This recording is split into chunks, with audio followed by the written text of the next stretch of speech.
बिस्मिल्लाहिर्रहमानिर्रहीम। अल्लाह के नाम से जो बहुत मेहरबान निहायत रहम करने वाला है। यासीन। हिकमत वाले कुरान की कसम। बेशक आप रसूलों में से हैं, सीधे रास्ते पर हैं। यह उस जबरदस्त बेहद रहम करने वाले की तरफ से नाजिल किया गया है ताकि आप ऐसी कौम को डराइए जिनके बाप दादा को नहीं डराया गया था, इसलिए वे गाफिल हैं। यकीनन उनमें से अधिकतर लोगों पर बात साबित हो चुकी है, इसलिए वे ईमान नहीं लाएंगे। हमने उनकी गर्दनों में ठुड्डियों तक तोक डाल दिए हैं, इसलिए उनके सिर ऊपर उठे हुए हैं। और हमने उनके आगे भी एक दीवार बना दी और उनके पीछे भी एक दीवार, फिर उन्हें ढक दिया, इसलिए वे देख नहीं सकते। उनके लिए बराबर है कि आप उन्हें डराइए या न डराइए, वे ईमान नहीं लाएंगे। आप तो उसी को डराते हैं जो नसीहत की पैरवी करे और बगैर देखे रहमान से डरे। उसे मगफिरत और इज्जत वाले अज्र की खुशखबरी दे दीजिए। बेशक हम ही मुर्दों को जिंदा करते हैं और जो कुछ उन्होंने आगे भेजा और जो निशान पीछे छोड़े हम सब लिखते हैं।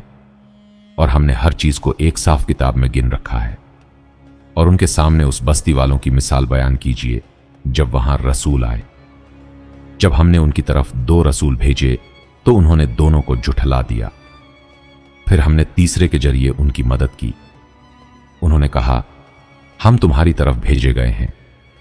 उन्होंने कहा, तुम तो हमारे जैसे ही इंसान हो और रहमान ने कोई चीज नाजिल नहीं की, तुम केवल झूठ बोलते हो। रसूलों ने कहा, हमारा रब जानता है कि हम निश्चित रूप से तुम्हारी तरफ भेजे गए हैं और हमारे जिम्मे तो केवल साफ साफ संदेश पहुंचा देना है। उन्होंने कहा, हमने तुम्हें अपने लिए मनहूस पाया है। अगर तुम बाज ना आए तो हम तुम्हें पत्थर मारेंगे और तुम्हें हमारी तरफ से दर्दनाक अजाब पहुंचेगा।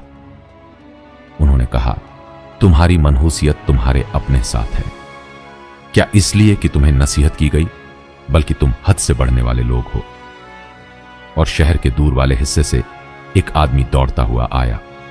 उसने कहा, ए मेरी कौम, रसूलों की पैरवी करो। उन लोगों की पैरवी करो जो तुमसे कोई बदला नहीं मांगते और वे सीधे रास्ते पर हैं। और मैं उस जात की इबादत क्यों ना करूं जिसने मुझे पैदा किया और उसी की तरफ तुम सब लौटाए जाओगे। क्या मैं उसके अलावा दूसरे माबूद बना लूं? अगर रहमान मुझे कोई नुकसान पहुंचाना चाहे तो उनकी सिफारिश मेरे किसी काम नहीं आ सकती और ना वे मुझे बचा सकते हैं। ऐसा करूं तो मैं खुली गुमराही में पड़ जाऊंगा। बेशक मैं तुम्हारे रब पर ईमान ले आया हूं, इसलिए मेरी बात सुनो। उससे कहा गया, जन्नत में दाखिल हो जाओ। उसने कहा, काश मेरी कौम को मालूम होता कि मेरे रब ने मुझे बख्श दिया और मुझे इज्जत वालों में शामिल कर दिया। और उसके बाद हमने उसकी कौम पर आसमान से कोई फौज नहीं उतारी और न हमें उतारने की जरूरत थी। बस एक जोरदार आवाज हुई और वे अचानक बुझ कर रह गए। अफसोस है बंदों पर। उनके पास जब भी कोई रसूल आया वे उसका मजाक उड़ाते रहे। क्या उन्होंने नहीं देखा कि उनसे पहले कितनी नस्लों को हमने हलाक कर दिया और वे उनकी तरफ लौट कर नहीं आते? और सबके सब हमारे सामने हाजिर किए जाएंगे। उनके लिए एक निशानी मुर्दा जमीन है। हमने उसे जिंदा किया और उससे अनाज निकाला, फिर वे उसी में से खाते हैं। और हमने उसमें खजूरों और अंगूरों के बाग बनाए और उसमें चश्मे जारी किए ताकि वे उसके फलों में से खाएं, जबकि उसे उनके हाथों ने नहीं बनाया। फिर क्या वे शुक्र नहीं करते? पाक है वह जात जिसने हर चीज के जोड़े पैदा किए, उन चीजों में से भी जिन्हें जमीन उगाती है, स्वयं उनके अंदर से, और उन चीजों में से भी जिन्हें वे नहीं जानते। और उनके लिए रात भी एक निशानी है। हम उससे दिन को खींच लेते हैं तो वे अचानक अंधेरे में रह जाते हैं और सूरज अपने ठहरने की जगह की ओर चलता रहता है। यह उस जबरदस्त सब कुछ जानने वाले का तय किया हुआ है। और चांद के लिए हमने मंजिलें निर्धारित की हैं, यहां तक कि वह पुरानी खजूर की टहनी जैसा हो जाता है। न सूरज चांद को जा पकड़ता है और न रात दिन से आगे बढ़ सकती है। और हर एक अपने अपने कक्ष में तैर रहा है। और उनके लिए एक निशानी यह है कि हमने उनकी नस्ल को भरी हुई नाव में सवार किया और हमने उनके लिए उसी जैसी चीजें पैदा की जिन पर वे सवार होते हैं। और अगर हम चाहें तो उन्हें डुबो दें, फिर न उनकी कोई पुकार सुनने वाला होगा और न उन्हें बचाया जाएगा। मगर हमारी रहमत से और एक निश्चित समय तक लाभ उठाने के लिए उन्हें बचाया गया।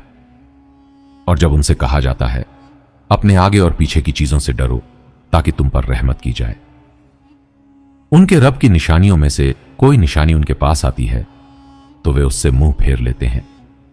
और जब उनसे कहा जाता है अल्लाह ने जो तुम्हें दिया है उसमें से खर्च करो, तो काफिर ईमान वालों से कहते हैं क्या हम उसे खिलाएं जिसे अगर अल्लाह चाहता तो खुद खिला देता?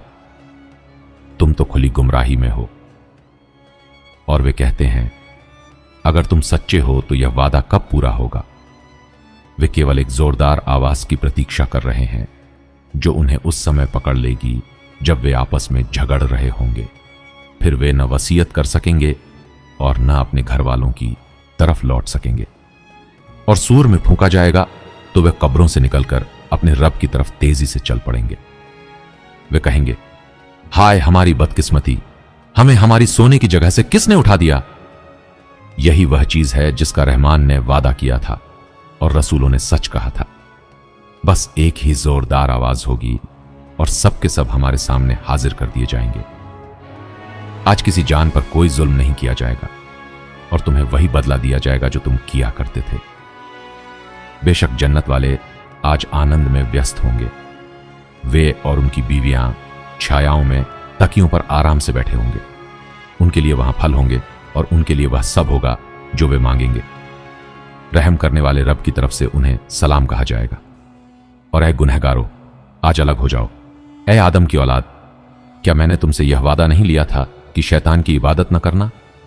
बेशक वह तुम्हारा खुला दुश्मन है और यह कि मेरी ही इबादत करना, यही सीधा रास्ता है। और उसने तुम में से बहुत से लोगों को गुमराह कर दिया। क्या तुम समझते नहीं थे? यही वह जहन्नम है जिसका तुमसे वादा किया जाता था। आज इसमें दाखिल हो जाओ क्योंकि तुम कुफ्र किया करते थे। आज हम उनके मुंह पर मुहर लगा देंगे और उनके हाथ हमसे बात करेंगे तथा उनके पैर गवाही देंगे कि वे क्या कमाते रहे। और अगर हम चाहें तो उनकी आंखों को मिटा दें, फिर वे रास्ते की तरफ दौड़ें, लेकिन उन्हें कैसे दिखाई देगा? और अगर हम चाहें तो उन्हें उनकी जगह पर ही बदल दें, फिर वे न आगे बढ़ सकेंगे और न पीछे लौट सकेंगे। और जिसे हम लंबी उम्र देते हैं उसे हम उसकी बनावट में उलट देते हैं। क्या फिर भी वे समझते नहीं?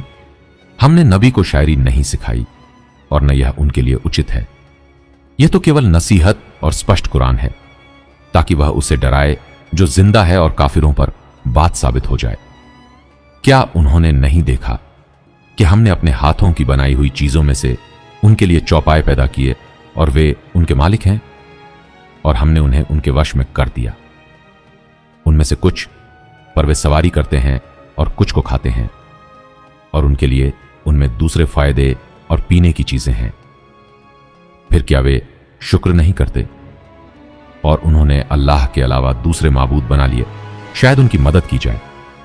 वे उनकी मदद नहीं कर सकते, जबकि वे खुद उनके लिए तैयार किए हुए लश्कर की तरह मौजूद हैं। इसलिए उनकी बातें आपको दुखी ना करें। हम जानते हैं जो वे छिपाते हैं और जो वे प्रकट करते हैं।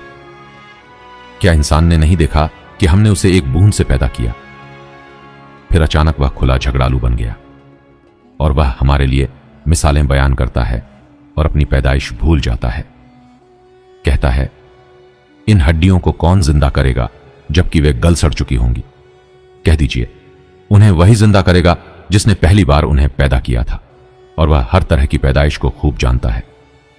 वही है जिसने तुम्हारे लिए हरे पेड़ से आग पैदा की, फिर तुम उसी से आग जलाते हो। क्या वह जिसने आसमानों और जमीन को पैदा किया इस बात पर कादिर नहीं कि उनके जैसे इंसान फिर पैदा कर दे? क्यों नहीं?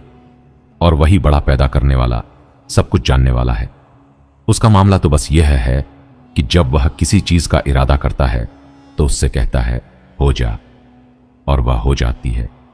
इसलिए पाक है वह जात जिसके हाथ में हर चीज की बादशाहत है।